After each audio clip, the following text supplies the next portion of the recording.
អូយយើងអាចឈប់ហេតុអីបានចាយមិនឈប់អាសិនជាខ្ញុំឈប់បងហូមិនត្រូវគេវាយស្លាប់ទេហ៎មែនហើយគឺគេម្នាក់នេះវាយខ្ញុំមុនណាគេលួចរបស់ខ្ញុំបងប្រុសឯងប្រហែលជាយល់ច្រឡំហើយកូនខ្ញុំចូលចិត្តមកករឿងមិនក៏ប៉ុន្តែមកដល់ថ្នាក់លួចឲ្យបានគេនោះទេតែខ្ញុំឃើញនៅខ្លួនគេឯងឈួតទេខ្ញុំលួចយកកណ្ដាស់របាយធ្វើស្អីទៅហ៎ឲ្យខ្ញុំវិញនេះមិនមែនជាកណ្ដាស់រហែកនោះទេគឺជាពាក្យបណ្ដាំរបស់ពុកខ្ញុំ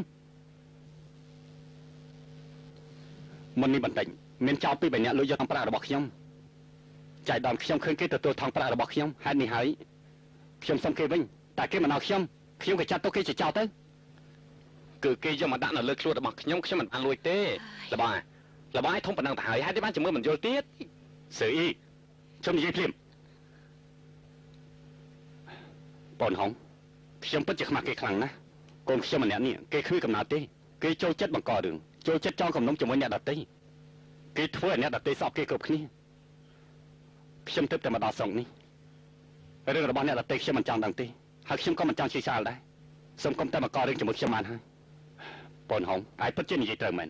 ខ្ញុំអប់រំកូនមិនបានល្អសោះលោក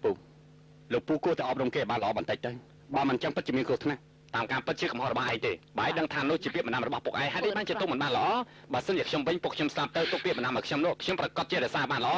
មិនតែប៉ុណ្ណោះថែមទាំងថ្វាយបង្គំទាំងយប់ទាំងថ្ងៃកុំនិយាយឯងចង់ឲ្យយើងដេញឯងចេញពីផ្ទះមែនទេ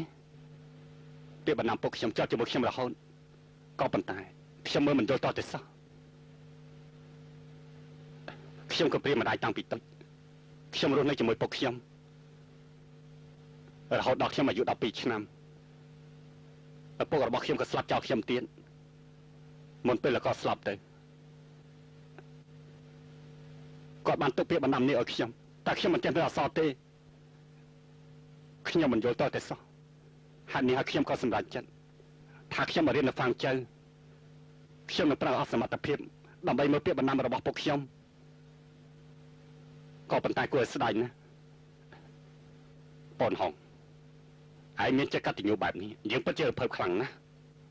បើសិនជាស៊ឺអ៊ីកូរបស់ខ្ញុំបានដូចជាឯងពាក់កណ្ដាលនោះខ្ញុំពិតជាពេញចិត្តណាស់លោកម្ចាស់មិនក៏មានប្រសាសន៍អញ្ចឹងស៊ឺអ៊ីកូនយើងមានអីមិនល្អទៅលោកបងហងតែមកពេលនេះខ្ញុំជូនលោកបងឯងមានចិត្តទូលំទូលាយកុំប្រកាន់ជាមួយស៊ឺអ៊ីអីបានហើយខ្ញុំមិនប្រកាន់ទេមែនហើយលោកពូកូនប្រុសលោកពូមានចិត្តឆេវឆានណាបើសិនជាលោកពូអប់រំគេមិនបានល្អខ្ញុំអារម្មណ៍ថ្ងៃក្រោយមានគ្រោះថ្នាក់មិនខានមែនហើយ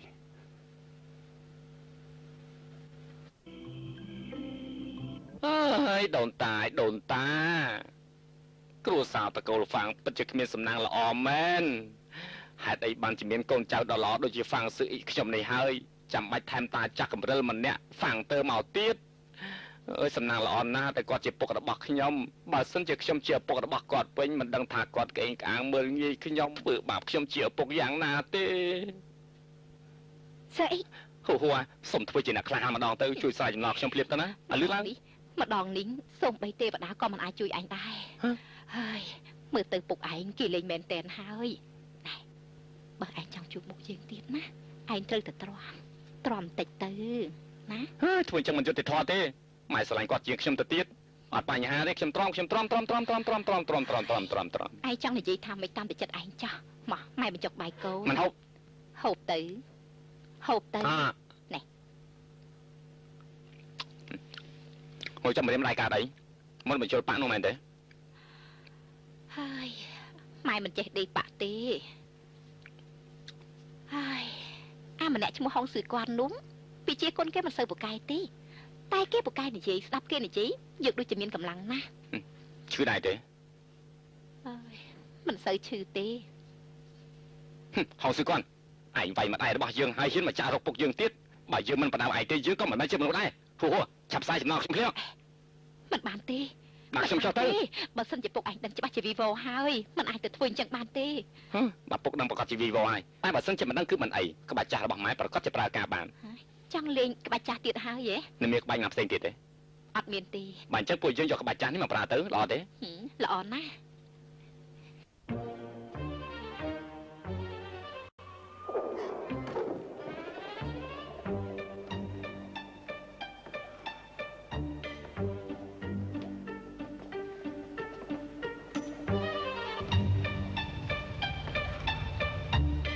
លោកម្ចាស់ពិសាទឹកតែសិនទៅ អរគុណ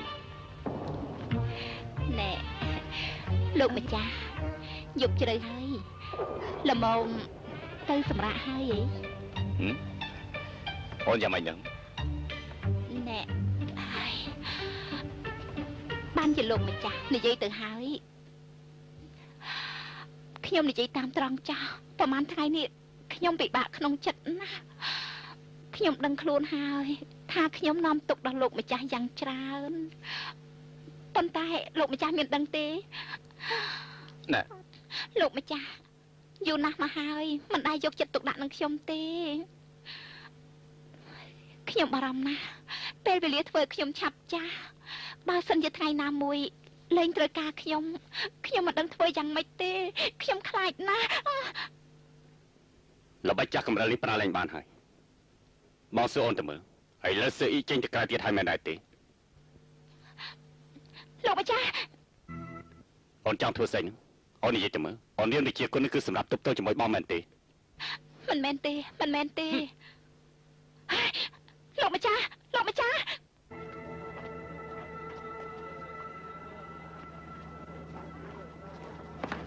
ខ្ញុំដើររកសពទីកន្លែងខ្ញុំមិនជឿថាតាមរកអាចចង្រៃនោះមិនឃើញនោះទេហ่ะខ្ញុំឃើញទឹកមុខលើម្ចាស់ហ្វាងនោះអាក្រក់មើលខ្លាំងណាស់ហ្វាងសើអ៊ីទៅដល់ផ្ទះប្រកាសជាវេទនាហើយអ្នកប្របើតាមខ្ញុំយល់ហ្វាងសើអ៊ីទៅដល់ផ្ទះប្រកាសជាត្រូវពុកវាពីនៃឲ្យសោតសភើធំ100ដងហើយហ่ะបើអញ្ចឹងមែនដូចជាយើងបើសងសឹងអញ្ចឹងសមមកវាហើយអ្នកណាវាមកបកកនឹងជាមួយយើងពួកយើងត្រូវប្រើការម្នាក់នោះខ្ចីកបិតសម្រាប់មនុស្សមកធ្យូបបាយនេះពិតជាល្អខ្លាំងណាស់ បើយើងស្បានមកខុសទេក្នុងរយៈពេល2ខែនេះគ្មានសមោតហ្វាងសើអ៊ីតនៅតាមផ្សារទេអ្នកប្រុសវិញឲ្យយ៉ាងម៉េចជួបខ្មោចហ្វាងសើអ៊ីមកហើយអូហ៎ហើយលួចចេញមកទៀតហើយប្រយ័ត្នឲ្យពុករបស់ឲ្យវាយគូតរបស់អាយរីដូចជាផ្កាទៅទឹកសន្សើមយ៉ាងចឹង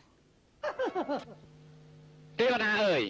តាមការពិតរឿងទាំងអស់នេះគឺវាជាអ្នកបង្កឡើងវាធ្វើឲ្យខ្ញុំត្រូវលបងទៅចង់ជាប់ហើយវាធ្វើឲ្យបងហួរទៅគេវាយមកដៃយ៉ាងឈឺតើទេវតាសម្រាប់ចាត់ទោសគេយ៉ាងណាដែរហាអូទេវតាថាថ្ងៃនេះបើសិនជាខ្ញុំមិនវាយពួកឯងទេខ្ញុំជាកូនអកតញ្ញូកុំចូលមកចិត្តយើងឲ្យសោះណាពុកឯងមិនឲ្យវាយគ្នាទេបើពុកខ្ញុំដឹងថាខ្ញុំវាយមនុស្សខូចគាត់ប្រកាសជាមិនហាមឃាត់ខ្ញុំនោះទេ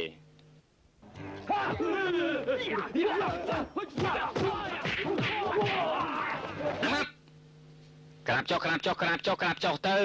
ពេលនេះមនុស្សល្អទៅជន់ក្បាលមនុស្សអាក្រក់បន្តិចមើលក្រាបចុះ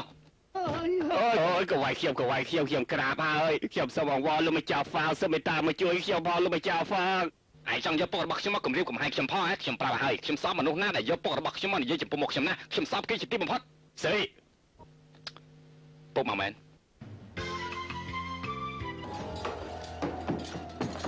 អ្នកប្រុសរបស់អ្នកប្រុសទៅការខ្ញុំយកមកហើយ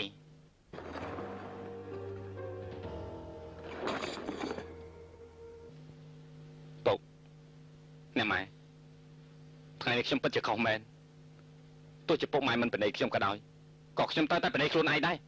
ខ្ញុំនឹងយកចង្វាក់នេះចង់ខ្លួនរបស់ខ្ញុំឲ្យជាប់មិនត្រឹមតែចង់ទេខ្ញុំថែមទាំងរុំ4 5ជុំឲ្យជាប់ទៀតផងហើយខ្ញុំនឹងចាក់សោឲ្យជាប់ត្រូវថែមសោទិញពីហាងធំដៃថែប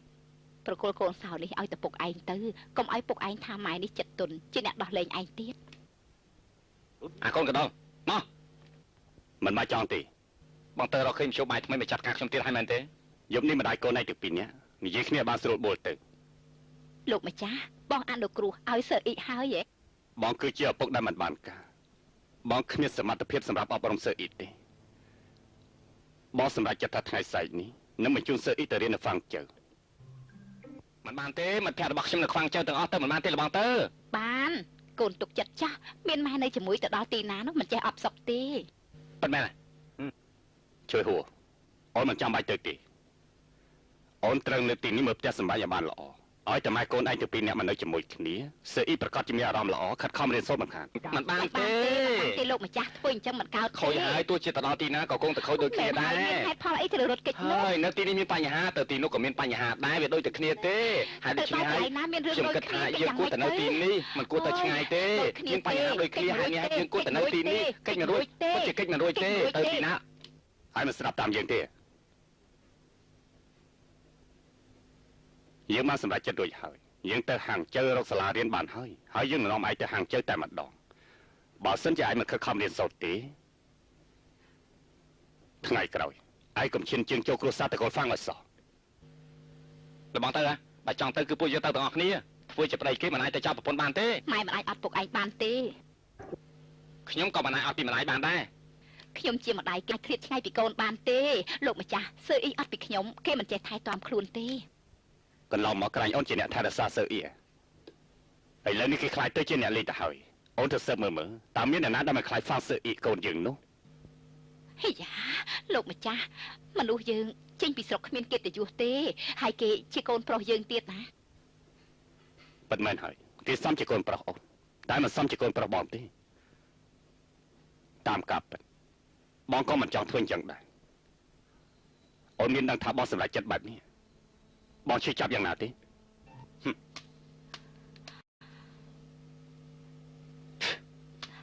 កូនប្រុសសើអ៊ីកូនចង់ធ្វើអីណាសើអ៊ីបាយខ្ញុំមកខ្លាំងធ្វើអញ្ចឹងទៅលបងទៅក៏ចាត់ទុនមិនក៏មិនចាំបាយមកសើអ៊ីម៉ែស្គាល់ចិត្តពុកកូនច្បាស់ណាស់ទោះជាម៉ែវាយកូនស្លាប់ក៏ពុកកូនមិនកែប្រែកំណត់ដែរតោះសាលបងផងមិនក៏ថាមិនបានម៉ែចោលខ្ញុំទៅបានណាបើសិនជាខ្ញុំទៅបាត់គ្មានអ្នកណាមើលម៉ែទេល្អណាស់ទោះយ៉ាងណាយើងត្រូវសាឡបងយ៉ាងច្រើនយើងលែងលះគ្នាអរគុណម៉ែ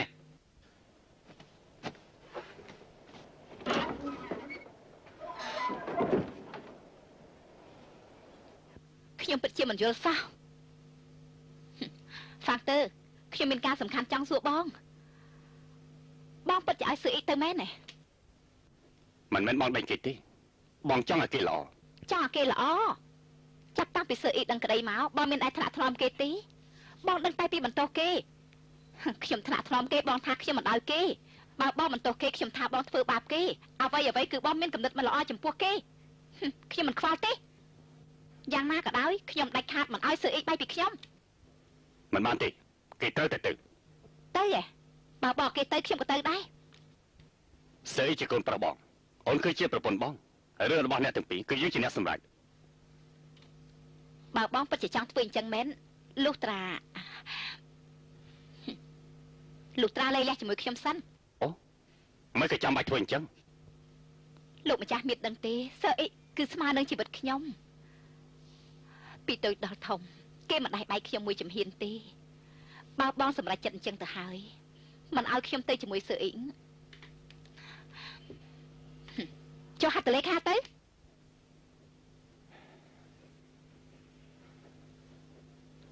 បានលោកម្ចាស់បងធ្វើអីហ្នឹងធ្វើសម្បត្តិលែងលះគ្នាលែងលះជាមួយអ្នកណាអូនជាប្រពន្ធរបស់បងបើសិនជាអូនមកខំចិត្តបងយ៉ាងនេះទៅហើយបងក៏មិនដឹងធ្វើយ៉ាងម៉េចដែរឥឡូវបងសរសេរទុកឲ្យហើយក៏ប៉ុន្តែបងមិនតបប្រកល់អូនទេលុះត្រាតែអូនចង់បានដោយខ្លួនឯងរឿងរបស់សើអ៊ីបងសម្រេចចិត្តរួចហើយបងជឿថាថ្ងៃក្រោយអូនប្រកាសជាយល់ចិត្តបងដឹងថាបងជួយសើអ៊ីលំបាកយ៉ាងណា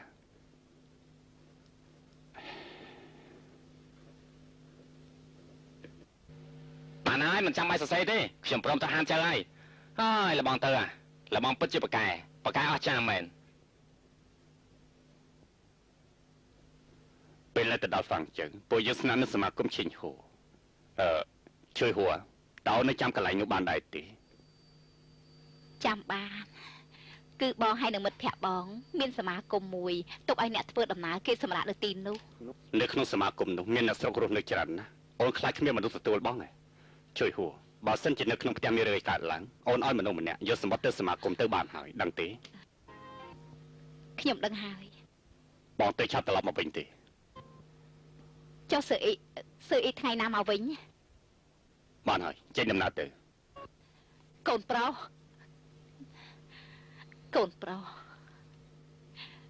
ពេលដែលកូនទៅដល់ហ្វាំងជើហើយកូនត្រូវស្ដាប់តាមពាក្យរបស់ពុកកូនម៉ែមិនបាននៅក្បែរកូនថែកូនទេកូនត្រូវចេះថែទាំខ្លួនឯងផងបើកូនចង់បានអ្វីកូននិយាយប្រាប់ទៅហ្វាំងសៀនទៅចាំម៉ែជាអ្នកយកឲ្យកូន ខ្ញុំលា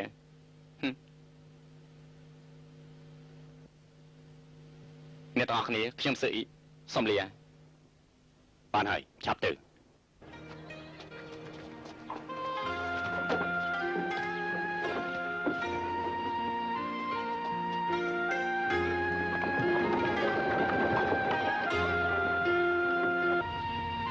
លាឲ្យមកហ្វាំង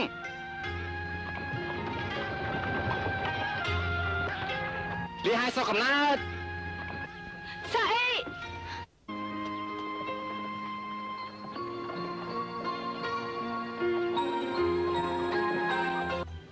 កងចៅខ្ញុំស្រឡាញ់ឯងហានចៅខ្ញុំស្រឡាញ់ឯងឋានលើមានពិភពរបស់ទេវតាឋានកណ្ដាលមានពិភពរបស់មនុស្សពិតជាមិនខុសមែនអើយលបងទៅហើយលបងទៅហេតុអីបានជាលបងមិននាំខ្ញុំមកតាំងពីយូរហានចៅពិតជាស្អាតអស្ចារ្យណាហាងចៅមានរបស់របរគ្រប់យ៉ាងចង់ហូបអីក៏មានដែរនៅហាងចៅនេះ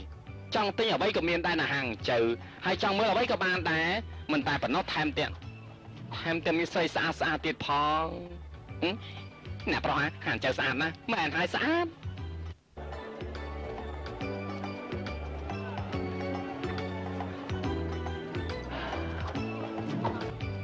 សមាគមហួយឈីងសមាគមតំបន់ហួយឈីងទេអ្នកប្រុសខ្ញុំដឹងហើយ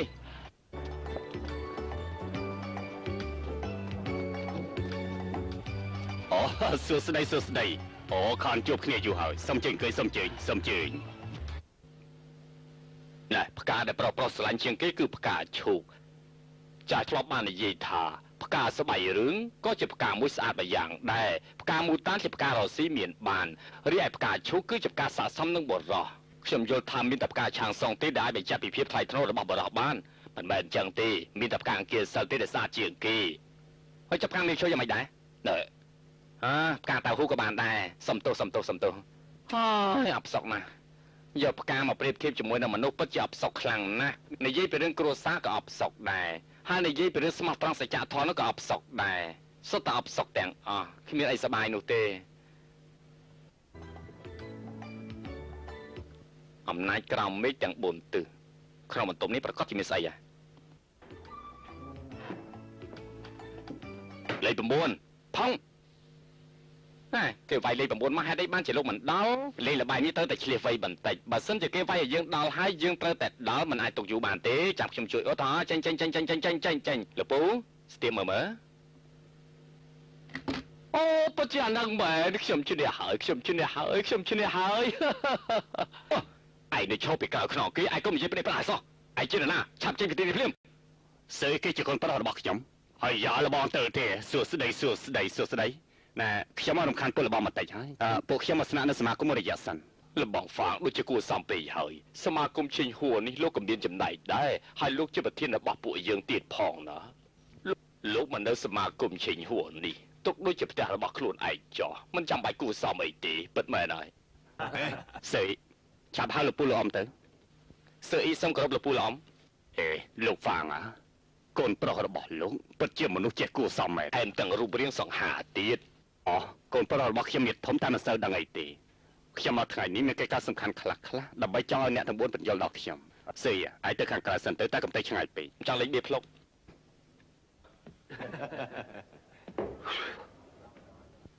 សាលារៀនហាងចៅលោកបងហ្វាងទើបតែមកដល់ប្រហែលជាមិនទាន់ដឹងទេអ្នកដែលបង្កើតសាលារៀនថងធាននេះគេឈ្មោះលុយឡាវហ្វូ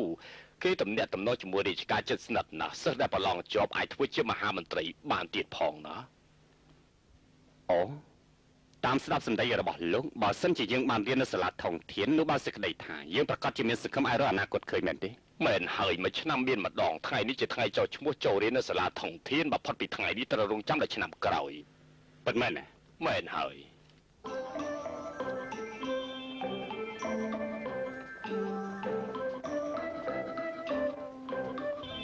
ណែ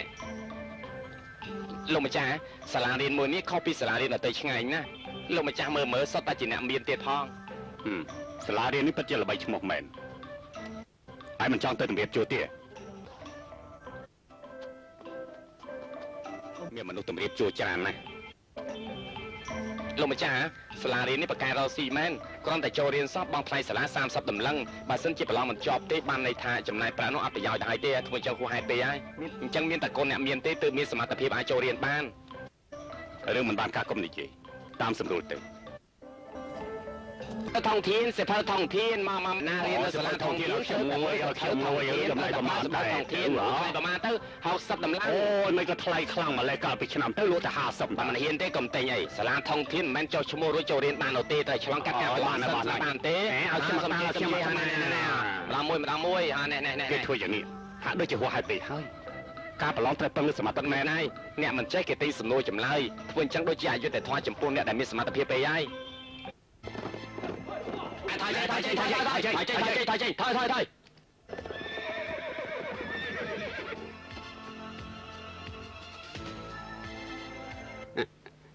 អ្នកប្រាប់លុយ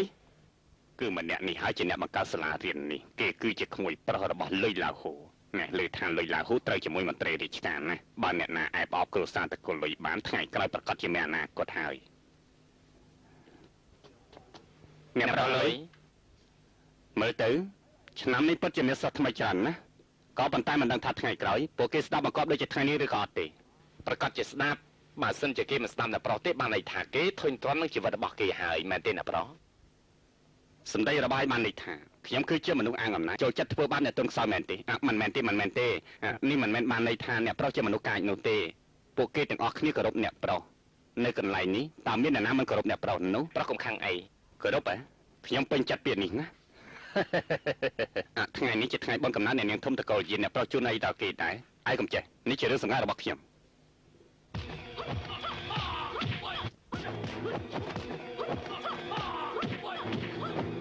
ម្ដងទៀត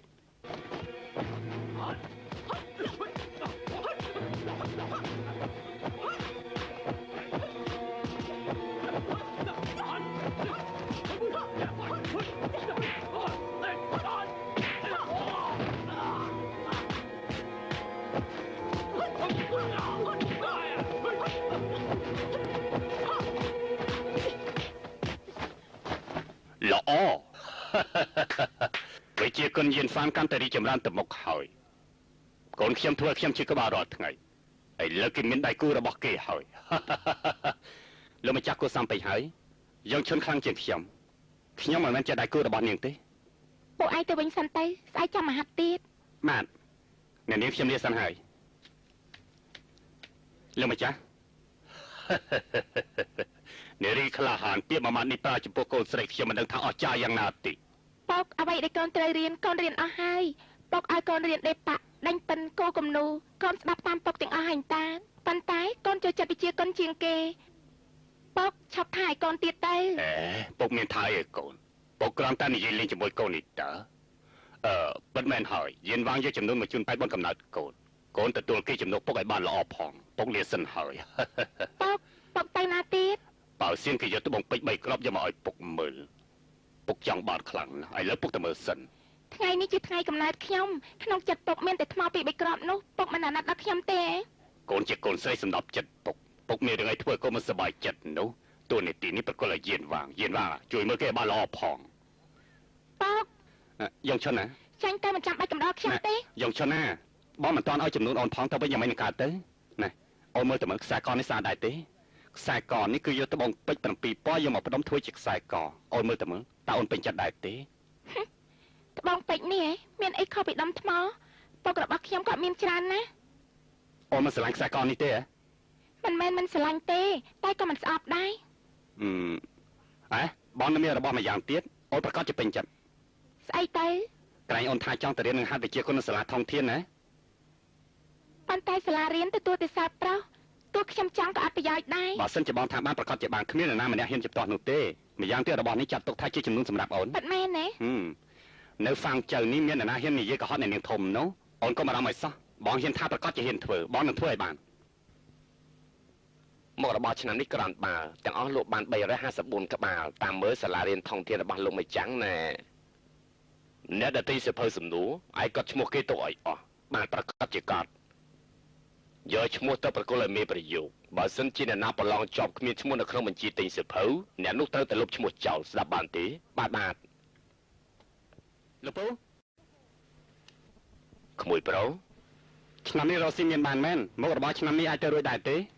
ប្រកាសជាអាចទៅរួច បើសិនជាលោកពូមិនតាន់ពេញចិត្តទេឆ្នាំក្រោយយើងអាចថែមទៀតមិនថាថែមតែថ្លៃសភៅទេថ្លៃចុះឈ្មោះក៏ត្រូវថែម20តម្លឹងទៀតដែរ យើងក៏ចង់ធ្វើអញ្ចឹងដែរក៏ប៉ុន្តែយើងខ្លាចអ្នកដទៃគេនិយាយដើម លោកពូឆ្នាំនេះរាជការត្រូវការសិស្សថ្មីច្រើនណាស់បើសិនជាខ្ញុំណែនាំមិត្តភ័ក្តិរបស់ខ្ញុំមកចូលរួមប្រឡងធ្វើជាសិស្សជាន់ខ្ពស់ឬឲ្យចូលរួមប្រឡងម្ដងទៀតច្បាស់ជាបានធ្វើជាមន្ត្រីលោកពូគិតទៅមើលតើអ្នកណាម្នាក់ដែលមិនចង់បានកេរ្តិ៍ឈ្មោះនោះហើយដើម្បីកេរ្តិ៍ឈ្មោះគេទៅតែមកសាលាធំធានដល់ពេលនោះទោះជាលោកពូឡើងថ្លៃប៉ុន្មានក៏គ្មាននរណាម្នាក់ហ៊ានជំទាស់ជាមួយលោកពូដែរ ត្រឹមត្រូវធ្វើតាមយោបល់របស់ឯងចុះក្មួយសម្លាញ់ឯងកុំធ្វើយើងអស់សង្ឃឹមលើសារឯងសោះណាឯងប្រឹងប្រែងជួយរកស៊ីយើងទៅ ខ្ញុំមិនធ្វើឲ្យលោកពូខកអំណងទេលោកពូខ្ញុំមានរឿងមួយចង់ពឹងពាក់លោកពូខ្ញុំសង្ឃឹមថាលោកពូពិតជាយល់ព្រម និយាយទៅ ខ្ញុំចង់ឲ្យយើងឈុនចូលរៀនសាលាធំធាន យិនយ៉ុងឈុនកូនស្រីរបស់យិនចានមិនមែនជារឿងលេងសើចនោះទេសាលាធំធានរបស់យើងតាំងពីដើមមកទទួលតែសិស្សប្រុសមិនអាចទទួលសិស្សស្រីបានទេឯងគួរតែយល់ហើយ លោកពូលោកពូជាអ្នកបង្កើតសាលារៀនធំធានច្បាប់លោកពូជាអ្នកកំណត់លោកពូអនុញ្ញាតទៅចាប់រឿងបាត់ទៅហើយ យិនវ៉ាឲ្យសិស្សប្រុសលោកឡំជាមួយនឹងសិស្សស្រីធ្វើអញ្ចឹងពិតជាមិនអាចបានទេ លោកពូនៅក្រោមមេលើដីនេះមានអ្វីដែលគ្រួសារលុយធ្វើមិនកើតនោះម្យ៉ាងទៀតខ្ញុំបានយល់ព្រមជាមួយយ៉ងឈុនទៅហើយបើសិនជាខ្ញុំធ្វើមិនបានទេខ្ញុំខ្លាចគេនិយាយដើមខ្ញុំពីក្រោយខ្នងថាខ្ញុំបានដៃខ្នងដៃ ផ្ដាអ្នកណាហ៊ាននិយាយដើមគ្រួសារតកូលលុយរបស់យើងនោះ លោកពូនិយាយដើមគឺជារឿងតូចតាចទេតែលោកពូសាគិតតែមើលគ្រួសារយើងនិងគ្រួសារលុយនៅខេត្តខ្វាងជើងមានកេរ្តិ៍ឈ្មោះល្បីល្បាញបើយ៉ងឈុនបានចូលរៀនពួកគេមិនខ្លាចបងថ្លៃសាលានោះទេលោកពូសាគិតតែមើលលើមនុស្សម្នាក់ចូលរៀនថ្លៃសិភៅថ្លៃសាលាហើយថ្លៃអនាម័យសាលាតម្លៃទាំងអស់នេះក្នុងមួយឆ្នាំពិតជាមិនតិចនោះទេ ពីវ៉យលបងទៅមិនតន់សម្រានទេលបងទៅខ្ញុំត្រឡប់មកវិញហើយ យប់ជ្រៅហើយទៅបាយមកដល់តាយទៅណា ខ្ញុំអត់តាណាទេខ្ញុំគិតគូរដល់មុំមកលបងទៅខ្ញុំលើកគេនិយាយថាមកដល់ហាងចៅបើសិនជាមិនដាលេខបឹងស៊ីហ៊ូទេពិតជាគួរស្ដាយណាស់ថ្ងៃនេះធាតុអាកាសក្តៅក៏ប៉ុន្តែខ្ញុំនៅតែទៅមិននឹកស្មានថាមានទូកជិះដើរលេងខ្ញុំឃើញពួកគេដើរទាំងគូខ្ញុំចំណែននឹងពួកគេខ្លាំងណាស់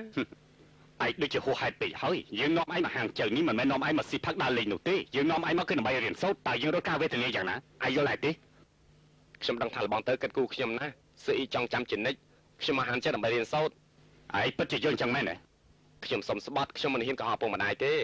អត់តែលបងរកសាលារៀនណាសមរម្យឲ្យខ្ញុំប្រកាសជាខំរៀនសូត្រខ្លាចខ្លួនតែជាមនុស្សល្អ ឯងចេះគិតចឹងល្អហើយឥឡូវនេះយើងរកសាលារៀនបានហើយគឺសាលារៀនធំធាន មិនក៏ឆាប់ម្ល៉េះពួកយើងទៅតែមកដល់2-3ថ្ងៃលបងរកសាលារៀនបានទៅហើយចង់រកសាលារៀនបានល្អយើងគួរតែដើរមើលឲ្យបានច្រើនបន្តិចទៅបាន សាលាធំធាននៅហាងចៅនេះល្បីឈ្មោះជាងគេសិស្សដែលបានចូលរៀននៅសាលាធំធានប្រកាសជាមានអនាគតគេអាចធ្វើជាមន្ត្រីរាជការនៅក្បែរព្រះអង្គបានទៀតផងសៀ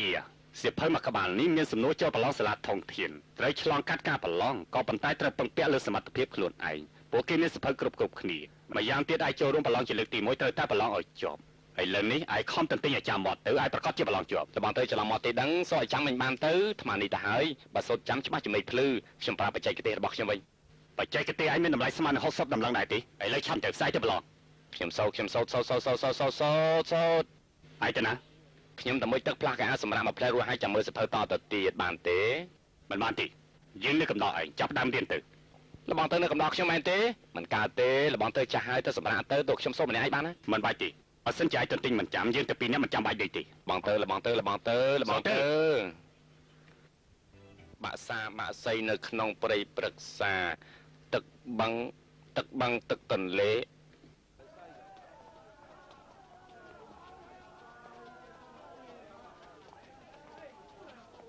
សាលាធំធាននេះគឺជាសាលាដ៏ធំជាងគេនៅហានចៅអ្នកប្រុសខំរៀនមែនតើណាសាលាធំធានយើងមកក្រាបឯងហើយអ្នកប្រុសមិនអីទេណែឯងជាណាវិញឯងដើរខ្វាក់ភ្នែកទេដើរមកបុកមនុស្សទាំងនោះឯងមិនចេះមើលទេបើយ៉ាងអ្នកប្រុសយើងត្រូវរបួសតែឯងមានប្រាក់សងដែរទេបាទមើលតើឯងជាកូនចៅរបស់អ្នកក្រឯងចង់ចូលរួមក្នុងការប្រឡងនេះហ៎ យើងគិតថាឯងគួរតែប្រឡងនៅខាងក្រៅម្នាក់ឯងទើបសមតែយើងប៉ុន្តែបើសិនជាវាយគ្នានៅខាងក្រៅវិញវាកាន់តែល្អថែមទៀតស្អីកុំមកករឿងឲ្យសោះលបងទៅម្នាក់នេះគេឆាប់ទៅប្រឡងភ្លាមទៅឆាប់ឡើង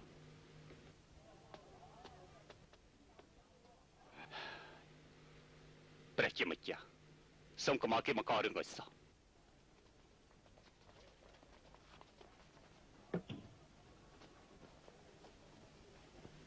អ្នកនាងអញ្ជើញ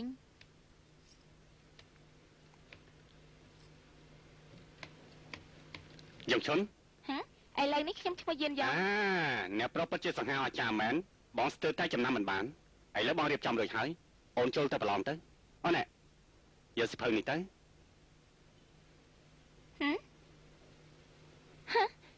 រឿងតែងកំឡាប់ហ៎មិនពិបាកនោះទេប៉ុន្តែ បងដឹងថាអូនពូកែហើយក៏ប៉ុន្តែដើម្បីកុំឲ្យខាតពេលអូនយកទៅមើលទៅតោះចូលទៅខាងក្នុង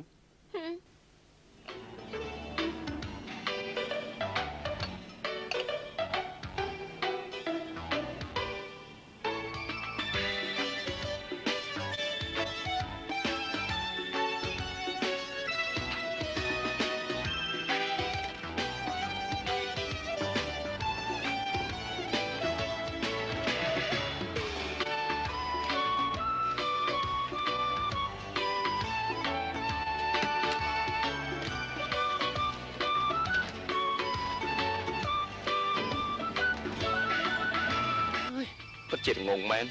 ហេតុអីបានជាមិនយកសភៅមកជាមួយលោកគ្រូខ្ញុំរួចហើយលោកគ្រូខ្ញុំក៏រួចហើយ លោកគ្រូខ្ញុំធ្វើរួចហើយ លោកគ្រូខ្ញុំធ្វើរួចហើយ ខ្ញុំរួចហើយលោកគ្រូ ខ្ញុំរួចហើយលោកគ្រូខ្ញុំរួចហើយលោកគ្រូខ្ញុំរួចហើយលោកគ្រូ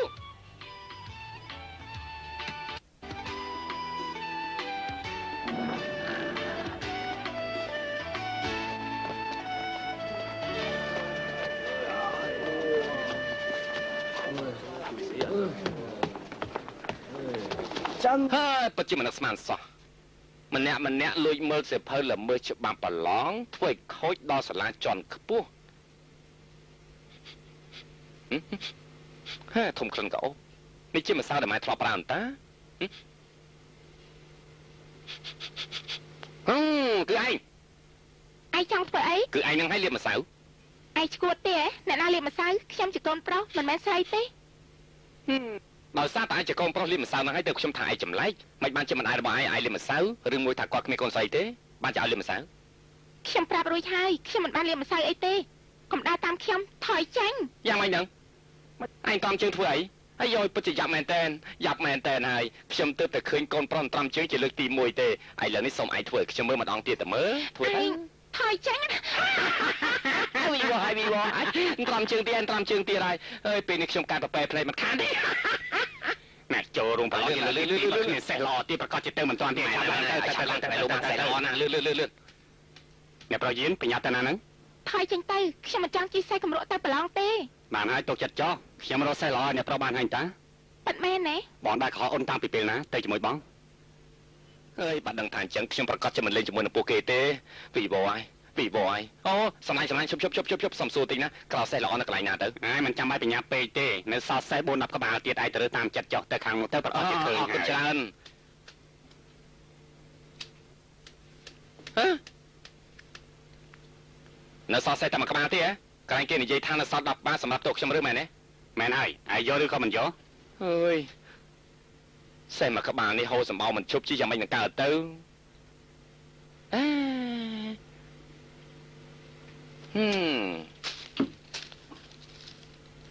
ហូសេះមួយក្បាលនេះពិតជាថត់ល្អណាស់ជើងមុខរបស់វាសាច់ដុំច្រើនជើងខាងក្រៅរបស់វាមាំតំល្អនៅខាងក្រោមអត់មានចេញញើសគូតអត់មានរោមពណ៌អសកន្ទុយរបស់វាស្អាត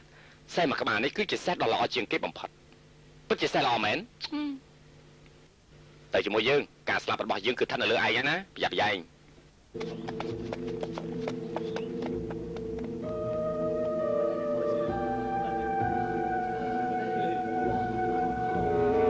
លោកម្ចាស់នោះគឺអ្នកប្រុសតាតែលើកទី2មិនចាំបាច់មកជួបយើងវិញទេអ្នកប្រុសសុំអ្នកប្រុសកុំអារម្មណ៍អីសេះដែលល្អនោះខ្ញុំបានរៀបចំជូនអ្នកនាងយានរួចទៅហើយមិនមែនទេគឺអ្នកប្រុសយាន តាមមើលលើកនេះយ៉ងឈុនអរគុណខ្ញុំបន្តិចទេ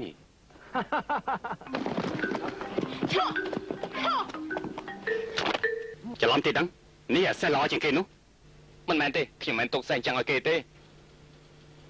មែនណាអ្នកប្រុសប្រកាសជាគេហ្នឹងហើយគេគឺជាអ្នកដោសេះរបស់យើង យ៉ាងជុន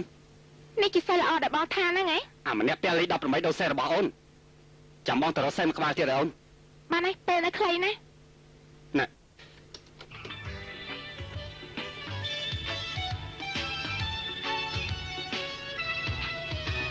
នេះគឺជាវិញ្ញាសាពិសេសឲ្យតែអ្នកណាទៅដល់គោលដៅមុនគេអ្នកនោះគឺជាអ្នកឈ្នះចប់លេខ1វេនទី1ចិត្តចាប់ផ្ដើមហើយសូមសិស្សទាំងអស់គ្នាត្រៀមខ្លួនឲ្យបានល្អ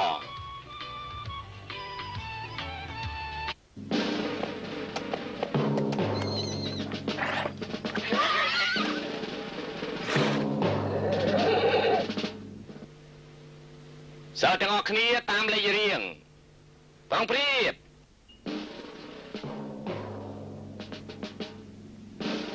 ដើម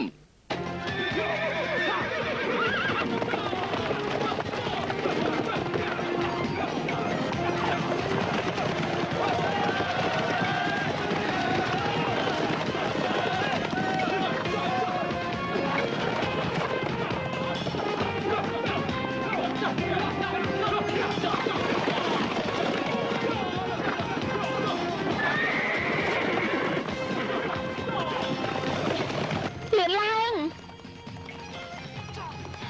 ឲ្យលឿនឡើងចៃប្រាសិន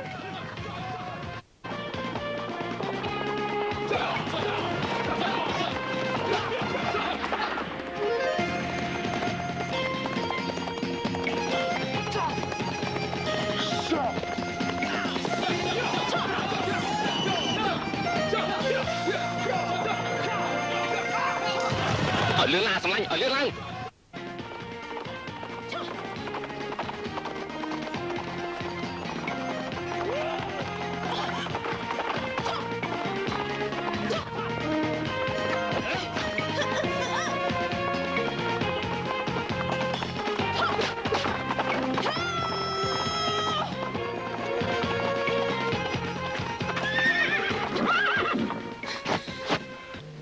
ហេសម្លាញ់ពេលប្រឡងហេតុអីបានជាឯងចង់វាយខ្ញុំយ៉ាងនេះ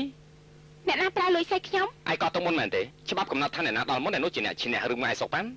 ឯង ឥឡូវនេះខ្ញុំសូមប្រកាសបច្ចេកទេសប្រឡងបានល្អជាងគេចប់លេខ1គឺលេខ18និងលេខ19អស្ចារ្យអាចារ្យអ្នកប្រុសឈ្នះអ្នកប្រុសឈ្នះហើយអ្នកប្រុសឈ្នះហើយរបស់ខ្ញុំអ្នកប្រុសឈ្នះអ្នកប្រុសខ្ញុំអាចារ្យខ្ញុំឈ្នះហើយអបអសាទរ យ៉ាងជុនណាអូនឈ្នះហើយបានជានៅខាងទៀត គេលួចសៃខ្ញុំបើកំណុំនេះមិនបានសោកខ្ញុំមិនអាចស្ងប់ចិត្តបានទេឲ្យគេនៅក្រុមជាមួយខ្ញុំ អូនចោលគេនៅក្រុមជាមួយអូនណា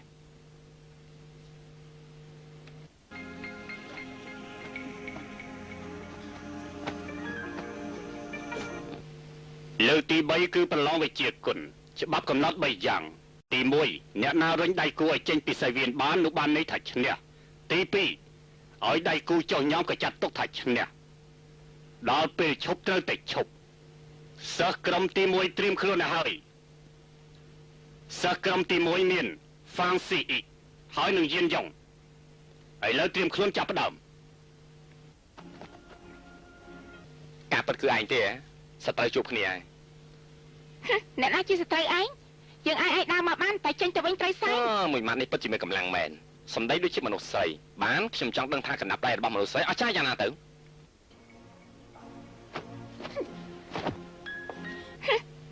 ចាំមើលឯពូកែប៉ុណ្ណាទៅ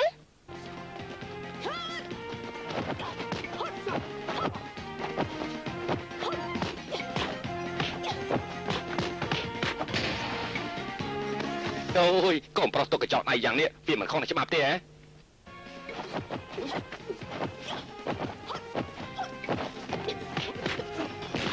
មិនចេញកម្លាំងតិចទៅប៉ុណ្ណឹងមិនគ្រប់គ្រាន់ទេមិនចេញថែមទៀត ប៉ុណ្ណឹងបានទេ អេកុំឆេឆាវកុំមកខឹងសบายណាស់សบายណាស់សบายណាស់សบายណាស់ចូលមកទៀតមកចូលមកទៀតមកចូលមកទៀតមកចូលមក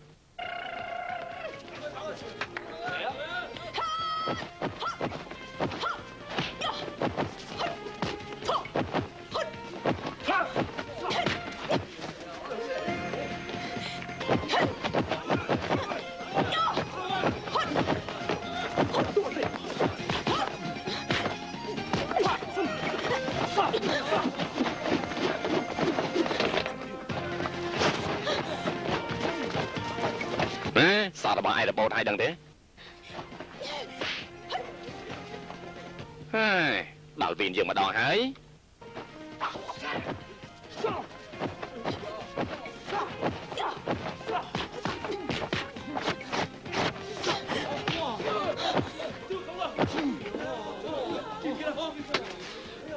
ពិតជាស្អីមែន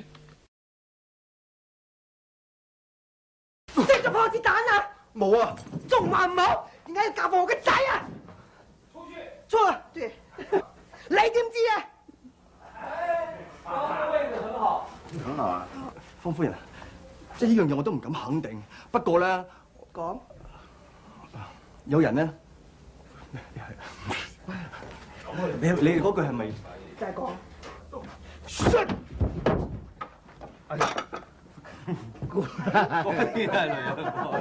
做出啲陰質事來嘅係雷人王啊！我方世玉冤有頭債有主，呢筆債我自不然會算到梅人王。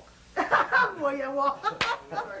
一齊玩啊！好啊，先習班啊！夫人啊，頂學。啊！